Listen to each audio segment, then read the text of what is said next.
How you doing, guys? Welcome back to the channel. Thank you very much for tuning in. Really appreciate it. Shout out to all the subscribers. Welcome along anybody new. Gratitude to all. Xander Zayas returns this Friday, Madison Square Garden at the theater. This is going to be on the undercard of Sandy Ryan, Michaela Meyer. There's actually a bunch of fights on there that really interest me. Shushu Carrington's on there. Elvis Rodriguez is on there as well. But this video we're going to be talking about Xander Zayas versus Damien Sosa.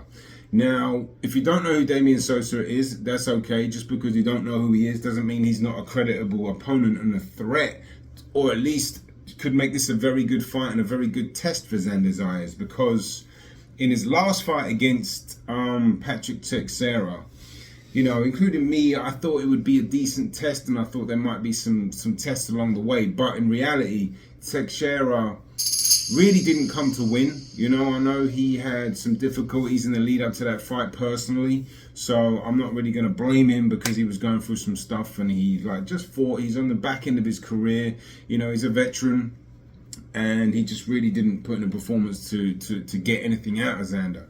Xander Zayas won decisively almost every round. Combination, headshots there. Xander digging in, tried to land the uppercut. Texiera tried to sneak one in on his own. I thought it would go on points because you're dealing with fighting a very tricky southpaw. That was his first southpaw, I think. You know, it's like hard to pin these guys down, let alone look good against them. But I thought Xander Zayas performed well.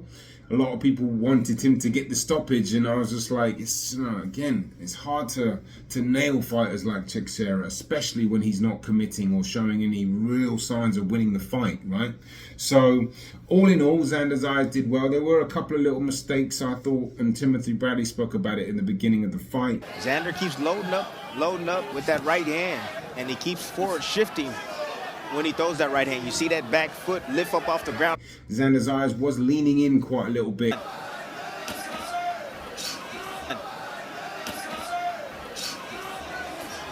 And he kept dragging leaving his back leg a little bit, but a part of that was to Texiera, right? Sit down on it, wide sweeping, just missed with the right hand. Sit down on it, wide sweeping, just missed with the right hand. Because they're always just a little bit out of distance. Don't fall in, because that's the only place that he feels that Texiera can have any success. To make fighters, you know, it's hard to look good against them, you know. They're spoilers. He's got a herky-jerky style as a southpaw. Zayas, obviously, look, he really wants to impress and he wanted to get the stoppage, and he's a very proud, passionate Puerto Rican fighter that really loves fighting for his fans, you know, and I think he wanted to get the stoppage, so maybe he was a little over eager, and some of his punches certainly reflected that. And you know, there's no harm in putting a bit of spice into them, but you just got to be a bit careful you don't lean in and fall in on some of your shots. So I'll pull some clips up as I'm talking, but a big part of the issue was, for me anyway, you know, these are just my opinions, of course, you're welcome to your own. I'm just observing from a technical standpoint, where, you know, his back foot was a little bit far behind him, which is to do with footwork, but again, it could do with Texiera being smart and just being a little bit out of range. But nonetheless, I thought he performed well, and as I said, he won every round, really, and fighting a guy that was very experienced and was really hard to get rid of. So, on to the next. But where I'm going with that is that I think his team were trying to get a test out of Texiera that they didn't quite get. And I think Damien Sosa, he's lost a couple of times, but he's a tough guy. For a Mexican dude from Tijuana, you already know those dudes can really fight down there. You know what I mean? So to come through and get to this stage, 20-something and 2, I think I'll put his box rec up on the screen. But he's a tough guy.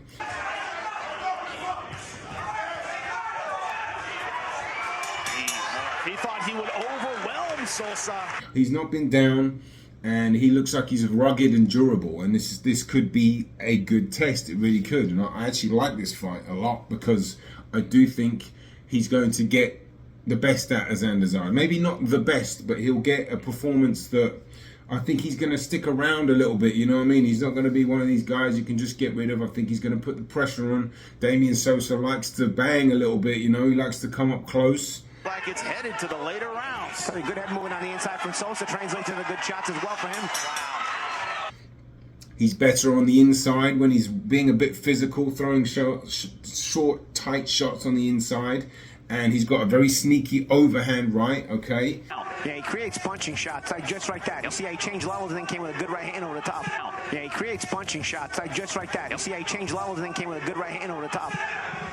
He's got a decent jab. There's no real special effects there, but the special effects are in here, right? He's tenacious and he doesn't give up, and he's there to win. And that's what I like about it. And this is what, you know, will be a potential interesting back end of the fight. Zayas, obviously, he's way more talented, and he's got, you know, a beautiful style, really very fluid boxer, good punch selection, great body puncher, catch and shoot. You know, I've spoken about this in the past. He's got a great team, Javier Centeno, father figure, you know, great technical coach as well. I follow his Instagram, and you know, I think he just has I don't know if it's new gym, but Sweet Box Boxing Gym. And shout out to those guys, because I was commenting on one of their pages, and you know, he sent a message saying, hey, he liked my content, and I was a little taken back. So shout out to those guys, you know, great team. They're doing a really good job with Xander Zayas, and in fact, you know, what you have to do to guide a young man like him through not just the boxing teaching, and as I said, father figure. There's so much to it behind the scenes that, you know, your average fan won't even probably think about. But it's just something to be aware of, that behind the scenes, to get someone and nurture them through and groom them, not groom, but like, you know, like just get them ready for the world stage is a fine-tuning effort, and matchmaking is part of that. And this is actually a really good matchmake, I think, because, you know, some fans might be saying, well, you know, he should be ready, he should stick him in there with the top guy at 154. Yeah, I don't think that's too far off, to be honest with you. But you do at some point, you know, you need to go through these tests. Not always, but I think this is a good fight. I do, and I like it. And I think Sosa is going to be there. I don't think just because you haven't heard of him, don't expect him to not be in the mix, because, like I said, he believes in himself. He's tough. He's got a chin. He's got a low center of gravity, so he likes to fight on the inside. As I said, he can box a little bit. There's no special effects, but Zayas is probably going to have to be forced on the back foot a little bit, to be honest with you. He's going to have to use his jab and his intelligence. He's not going to have everything his own way, I don't think. But I'll be interested to see how the fight pans out at the back end, because early on, Zayas should, as I said, he's more talented. You know, he's just a fresher, sharper fighter all around. His technique is improving every fight. You know, it's like, you know, he's like, I want to say he's a boxer puncher, but, you know, he might well be a puncher. But when I want to see him, if he can get rid of dudes like this, then we can really start believing that his power is, you know, more than what people might think, because he can crack a little bit because his technique's good. But the question is, you know, what's the level of opponent that he's getting out of there? But I think because of his technique, I think he can, those shots are a bit more stingy than you might think. And I think it would be a good opportunity to put that on display. Just because he didn't get rid of Texiera doesn't mean he doesn't have power. All right, but we'll see. But, you know, power's one thing in boxing. A lot of fans and fighters really get obsessed with power. You know, I'd take a IQ over power any day. You know, and he's certainly developing that, and he's developing his poise. It can't be easy going in front of those fans. I once said in his last fight, he was headlining.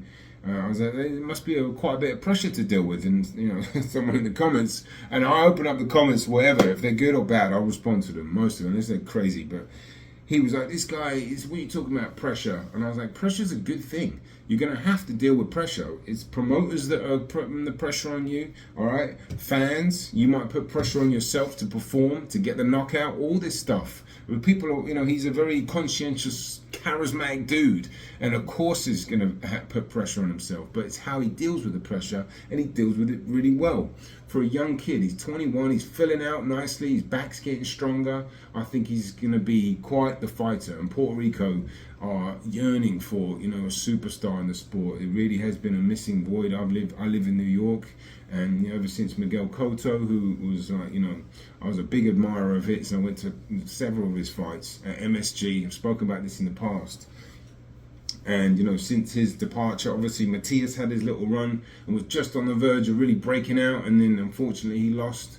And, you know, I'm going to do a separate video on him called The Gladiator. I've talked about it a few times, but I'm just waiting for the right moment, because he's gone quiet. You know, he did pop up on Instagram a couple of days ago with some event that he was doing, or something I couldn't quite understand. I still don't speak Spanish, but anyway, it's a bit worrying that he's kind of gone quiet, but, you know, it could be a good thing where he's getting the rest. But, you know, Gladiators, you know, the amount of fighting he's done, you know, it comes a point where, you know, you just probably need a break from it. So when he starts to emerge, I'll probably do that video, because I wanted to talk about his spirit, because he really is a gladiator, you know, regardless of whether you lost to Liam Paro, he's a gladiator.